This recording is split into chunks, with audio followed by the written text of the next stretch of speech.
trainees and welcome back to the channel. I hope you guys are doing super well and studying properly for your exams. I am your brainy mentor and today we will be starting with our source based questions of history. ठीक है, तो धीरे धीरे I'll be making 3 to 4 videos of these source based questions. तो आज हम first chapter जो है हमारा ब्रिक्स बीड्स एंड बोन्स उसके सोर्स बेस्ड क्वेश्चंस देखेंगे.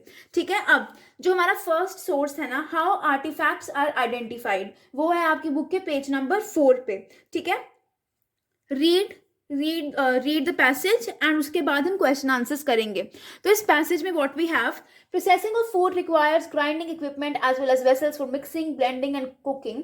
These are made of stone, metal and terracotta. This is an excerpt from one of the earliest reports on excavations at Mohenjo-daro, the best known Harappan site. तो यहाँ पर इस मतलब इसमें हमने क्या पढ़ना है, जो भी वेसल्स वगैरह बनी थी, स्टोन्स वगैरह का जितना भी सब कुछ बना था, उनकी रिपोर्ट है, उसके बारे में हम पढ़ेंगे. ठीक है, give it a read yourself. सीधे हम इसके क्वेश्चंस पे ही आएंगे.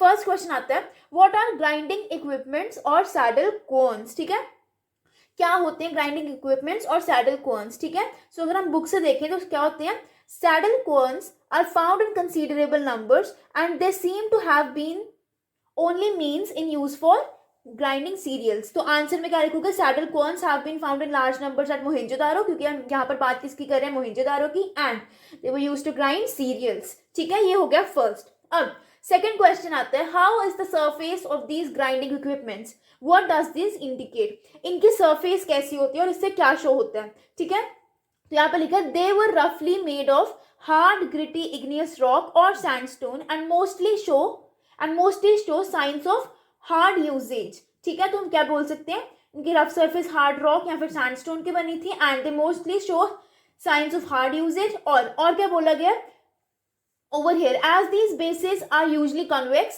they must have been seen in the have set in the earth or in mud to prevent their rocking.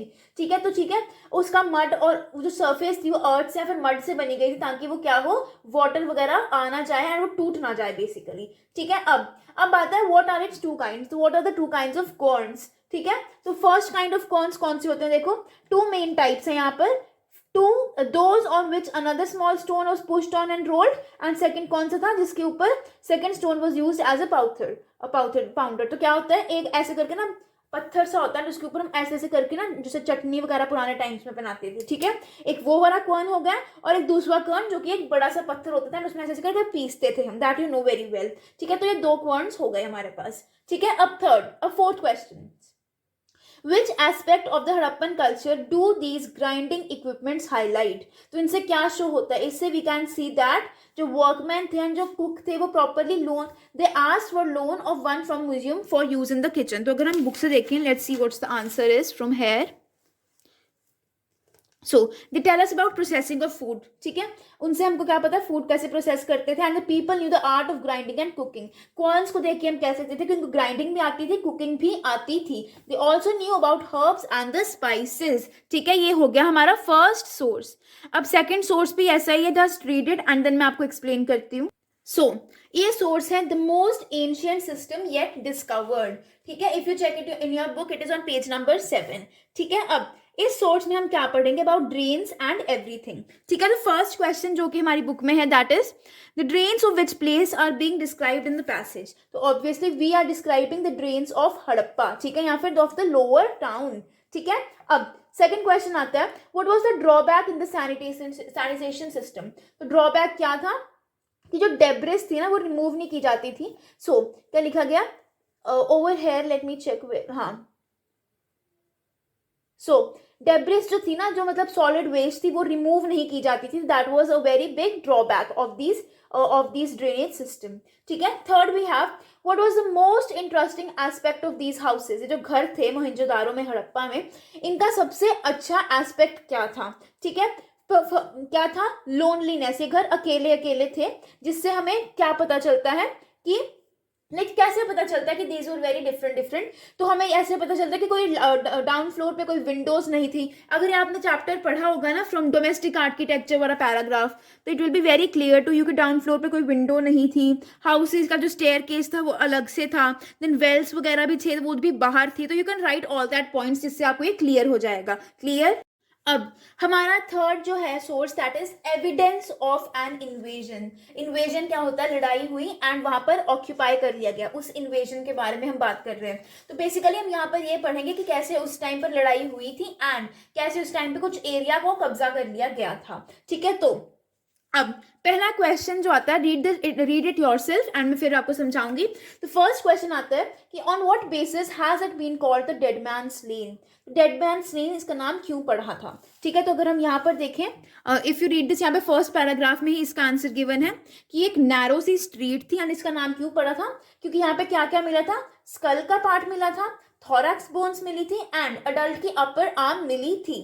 ठीक है, अब second question that is what reasons have been given by R.E.M. Wheeler for the destruction of Harappan culture। R.E.M. Wheeler ने क्या reasons दिए थे कि हमारा जो हड़प्पन कल्चर है वो डिस्ट्रॉय हो गया।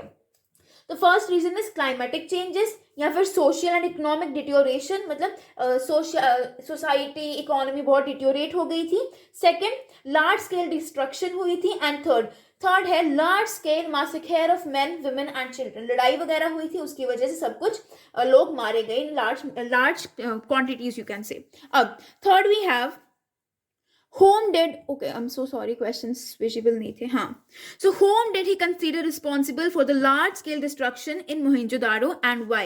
तो R.E.M. Wheeler ने क्या बोला कि कौन रिस्पॉन्सिबल है इनके लिए। ठीक है, तो क्या बोला देखो, so R.E.M. Wheeler considered Indira कौन थे, आर्यन वॉर गॉड। उन्होंने बोला कि हाँ इनकी वजह से ही सारी डिस्ट्रक्शन हुई है, बिकॉज इंदिरा कौन थे, पुरंदारा थे, that is the fort destroyer. ठीक है, अब लास्ट आता है question, what arguments were advanced by George Dales in 1960 against Wheeler's theory of large scale destructions. कि जॉर्ज डेल ने क्या बोला कि तुम क्या, जॉर्ज डेल ने कुछ ऐसे आर्ग्यूमेंट्स प्रेजेंट किए इन 1960 जिन्होंने ये प्रूव किया कि R.E.M. व्हीलर की थ्योरी कुछ गलत थी। ठीक है, तो अब जॉर्ज डेल ने कौन से रीजंस प्रूव किए। पहला, उन्होंने बोला कि जो स्केलेटन मिला था ना वो उस पीरियड का था ही नहीं। ठीक है, सेकंड बोला था कि लार्ज स्केल डिस्ट्रक्शन का कोई एविडेंस है ही नहीं एंड एक्सटेंसिव बर्निंग का भी कोई साइन नहीं है। So no one has found bodies of warriors clad in armour and surrounded by weapons भी नहीं मिले हैं, तो वॉरियर्स वगैरह कोई भी आर्मर वगैरह उनकी प्रॉपर ड्रेस नहीं मिली है, तो वी कांट से कि कोई वॉर हुआ था। And the fourth does not provide any evidence of a final defence. ठीक है, विद दिस इस चैप्टर के हमारे जो क्वेश्चन से सोर्स बेस्ड क्वेश्चंस वो खत्म होते हैं। बहुत छोटे, only 3 sources we have in this chapter, बाकी जो सोर्सेज हैं और तो कोई सोर्स है ही नहीं। So that was it for this video. I hope you like this video. If you did, don't forget to like, share and subscribe to this channel. अगले चैप्टर के जो सोर्सेज हैं वो आगे कंटिन्यू होंगे। I hope you like this video. Don't forget to like, share and subscribe. Thank you.